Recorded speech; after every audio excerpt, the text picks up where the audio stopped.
Hi, welcome back to Stories at Work, a series where I've been speaking with leaders and then asking them to share some experiences from their lives and seeing how that can make a huge impact and make it very memorable. I'm back again at Diageo India and I'm speaking with Anand Kripalu, the MD and CEO. I asked Anand to share an experience that taught him a vital lesson, and this is what he had to share. So Unilever has a business in East Africa which covers the East African countries, predominantly Kenya, Uganda and Tanzania. And here was a business that had not grown for a decade and which had lost money for more than a decade. And the person who was my boss at that time, who was appointing me into this role, said, Anand, we're giving you this job, but make no mistake. We're sending you there, and either you turn around this business now, or we're going to shut it up and go home. So that was the kind of pressure that was put on me as I embarked on this journey to go and try and turn around this business in East Africa. And I arrived there, and one of the first exercises that we did was something called new leadership assimilation, where your leadership team is put into a room. You're asked to wait outside, and they put down everything they think about you, the perceptions they have about you, the positives and negatives. And then you're brought in, and you're asked to kind of respond to some of those perceptions. And one of the first things I realized, to my surprise and amazement actually, is that Indians were hated in East Africa. And I discovered that Indians arrived there a century ago to build the railway lines, stayed back, and pretty much took control of the industry and exploited the locals. And that's why Indians were hated. And the first response I got from my leadership team was, why do we need an Indian to come here and tell us what to do? I said, wow, right? I've been transferred by Unilever. And surely it's not because of my skin color. Somebody in Unilever thought that maybe Anand has the experience, the skills and the capability to help turn this business around. So that's the first welcome that I got actually as I arrived there in an alien country, in an alien culture. And then I responded to most of the concerns that they had, and I think I managed to make sure the door wasn't shut on me. At least it was ajar, so that there was a window for taking it forward. And I started talking to people.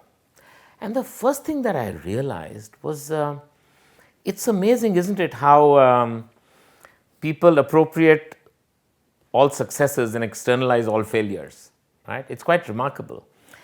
And what I discovered there is that every one of them said the business is failing because the economy is bad, the competition is non-compliant, the consumers are poor and don't have money to buy.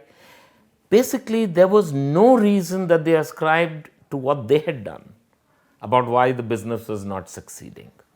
And in particular, there was one of these people, let's call him Dennis, right, who was, I would say, quite vociferous and aggressive about the fact that everything was wrong, right?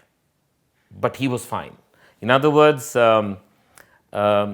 is the classic I am okay, you are not okay kind of syndrome.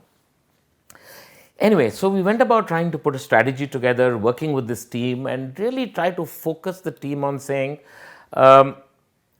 forget what's in your circle of concern, which is external to the business, which you can do nothing about. Let's focus on our circle of influence. What can we do something about? Whether it's our brands or SKUs or our distribution or the morale and culture in the business. So what are the things we can do something about? And we started putting a strategy together, a very, very simple strategy, which I tried to transplant a lot of the things that worked back home in India.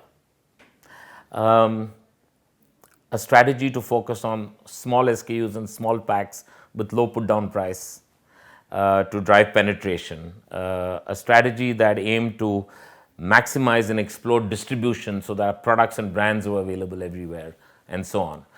And that's what we did.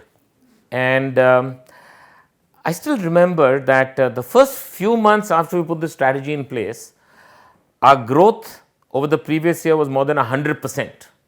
We had doubled sales month to month in the first few months after we started deploying the strategy. And Dennis came back to me and said something that has stayed with me since then. He said, Anand, if you can't turn this business around, nobody can. I stayed in that business for 15 months. We delivered double-digit growth, made it profitable, and I still remember I had one of the best farewells I ever had. And that's what the East Africans gave me, the Kenyans gave me, including what was the icing on the cake, which was tears from the eyes of Dennis. That's how I left the shores of Africa to come back to India with those memories. What a beautiful story. And I'm sure you agree that when you heard this story along with the point being don't externalize all the problems, look at your area of influence. You would have heard that advice, nodded and promptly forgotten. But when you heard this advice along with the story, I'm sure you will remember for a far, far longer time. And that is the power of stories. You can learn how to do this yourself if you read my book, Stories at Work. You can also join the YouTube channel to see all the other videos from other leaders, and join the Telegram group if you want to download this video and share it with your team. Thanks for watching.